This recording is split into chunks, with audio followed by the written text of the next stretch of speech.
Okay, we are live. Hi, everybody. Hi, Beth.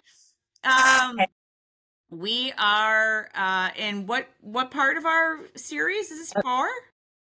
For week Week 5. five Yes. of energy medicine and hormones, perimenopause, menopause, the whole shebang. And what do we want to recap from last time, or do we want to just dive right into today's topic? You tell me. Yeah, we can. I mean, last time we talked about like sleep disturbances and insomnia and how, and this was going to tie into it today because we're going to talk about hot flashes. But we Yes. talked about how we need to uh, release some of the stress energy out of our body and clear some energy before we go into sleep so that we can have a better, easier time falling asleep and staying asleep. Okay. So we talked about the adrenal points. We did a couple moves to help kind of calm the system. Hmm. And today we're going to talk about hot flashes, hot flash button, and a bigger picture of how to work with your hot flashes energetic. So I will ask one question then. Are hot flashes brought on by stress as well? Or is this a whole nother thing? Definitely stress impacts um, your experience of having hot flashes.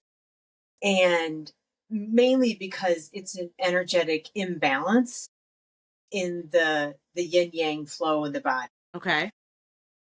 That and stress sort of kicks that off. So yes, stress impacts having hot. Okay. So where like energetic, like I love the visual of like one of the first videos we did when we were talking about brain fog, and you're like, okay, well, your energies are supposed to cross, but when you have brain fog, they're more like this, so we've got to get them to start moving, right? So how can I think of it with hot flashes? Like, Right. is there like a visual for me here? There's the visual. We energy runs in patterns in our body. So to so the crossover is one type of pattern that we talked about before for brain fog. And for hot flashes, we're going to talk about a different pattern, one that there's energy that's running up the body, going this way, Mhm. energy that's coming down the body and going this way, right? And they're not just moving like this, they're moving like this up and Right. then and so the energy that's moving up the body is the yin energy. So that's coming from the earth. You can think of that like earth, deep in the earth is cool. It's right that soil that's nurturing. Yes. So that cool energy coming up and the yang energy is from like the sun, the heat, hot. Okay. That's yang coming down. Picking up what you're putting So, down. Okay. Mm-hmm. right. So you can think of like the moon or the dark, right? Mm-hmm. Moving up, cool energy moving up, and the sun or the heat energy moving down. Okay. So as you can see, if there's an imbalance in that movement, we can be either too hot, too cold, right? Just the temperature imbalance can be off. Okay. Additionally, our stress is held by a meridian called triple warmer, triple heater Mm-hmm. is the burner. Those are a couple of names of the same system. And it, by its name, regulates our temperature in our body. So stress and temperature are connected in terms of if we're having a lot of stress and that triple warmer energy is very over energized, let's say, then we're going to be dealing with a lot of heat. Okay. Go And ahead. what would cause triple warmer to be over energized? It would be stressors in your life, um, dealing with hormonal imbalance, Mm-hmm.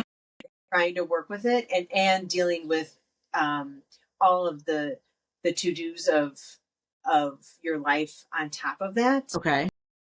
caring for your children, working, caring for elders, like all the things that are coming in, sandwiching you, are going to make your triple warmer over energized because your stress level is very high. Okay. So is that sort of like if you're in like fight or flight a lot? If you're just like in that mode often. Exactly. then you And so, go ahead. uh, Well, then the chances are that you're going to be sweating more. yes, yes, Okay. yes. Okay. So a great way energetically to work with this is to have somewhere for that extra energy to go. That stress energy starts building up in the body. We've talked about this for insomnia and other things, and we need to be able to release it and allow that energy flow, that cool energy flow to come up, right, and the heat to come down. And that imbalance is off if we're not grounded. So if our energies aren't able to release. I love it. Okay. I need visuals and this is good. So a very easy from your kitchen drawer tool you have in your house is a stainless steel spoon. And taking the stainless steel spoon, just grab, you just want to make sure it has enough metal in it. You connect it to a magnet. Just take one from your fridge and make sure it's connected or it sticks. And you take the spoon and you rub it on the bottoms of your feet. And what this does energetically is it corrects your body's polarity so that you are connected, grounded to the earth's polarity. Okay. Does So that make sense? polarity. And we've done this. We've done multiple videos on this, but I always need a refresher. So the polarity is what? It's so that you are connected to the to the earth's surface, your body connected to the earth's surface, and you want to walk around like you're connected like a magnet. Okay. And your polarity is off, right? Then you're repelling the earth walking around instead of connected.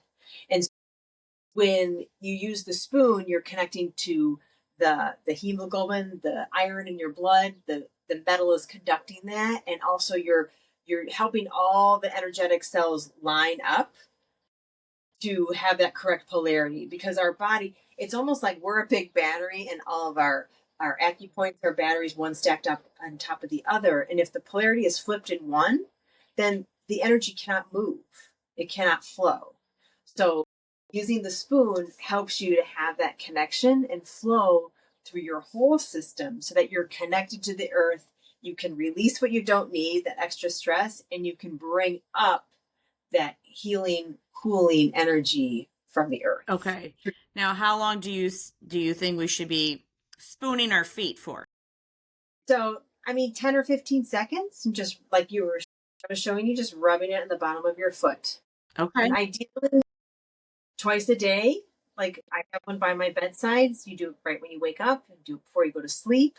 It kind of reconnects that your energies to have to be more grounded. Okay. So for people that, we talk, people that they might hear, walk on the grass barefoot, or, Yeah. envision like roots going down to the center of the earth and la la la. This is just a really easy way Mhm. to ground yourself. Exactly. It's a similar concept, right? It is. And actually, if you spoon your feet and then walk on the grass, you're actually you can help bring up more of that energy. It's like it's in conjunction. And all those things are very good. Walking on the grass barefoot, visualizing you connecting with the earth, and then you have something tangible also you can use. Well, I'm going to try that and see if I, stop sweating at random times.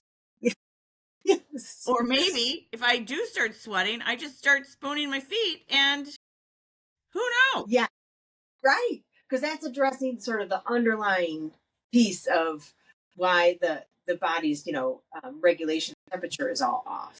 Okay. I will give you one.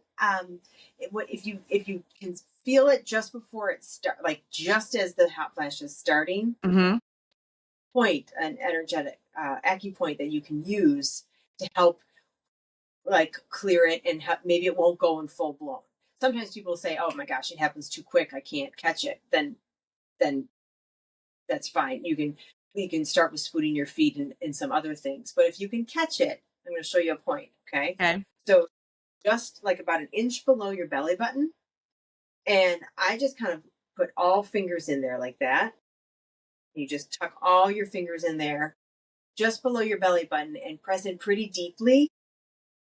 Just as that, if you feel that hot flash starting to come on, like, oh my gosh, here it comes, right? And then you just push in really deeply and just hold in that point. Below your belly button. Right below your belly button. Yeah, Okay. like just like below your belly button. Okay.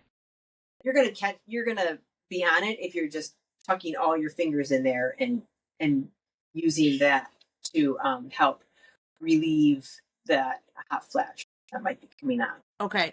And what point is that? That's on the central meridian. It's central vessel 7. Okay. Look it up. And Yeah. that's just sort of like a little on-off switch, maybe? That's to help like dispel the heat. So like in the base of the body can bring it down the legs and off versus it coming up and exploding into your system. See, so good. So good. Yeah. Energy center there. Okay. All right, I love it. This is good stuff. All right, well, thank you, Beth. Part 5 is complete. Is there any other things you want to share before we sign off? I mean, it's a journey, this menopause, and working with these different symptoms, and a lot of the pieces we're talking about are bringing back your own stability and balance. And when you can aid that energetically, all these other processes that your body's naturally doing will go smoother. Right. And I like the visuals. They really do help me. All right. Well, thank you. We'll be back next week with what is the one next week?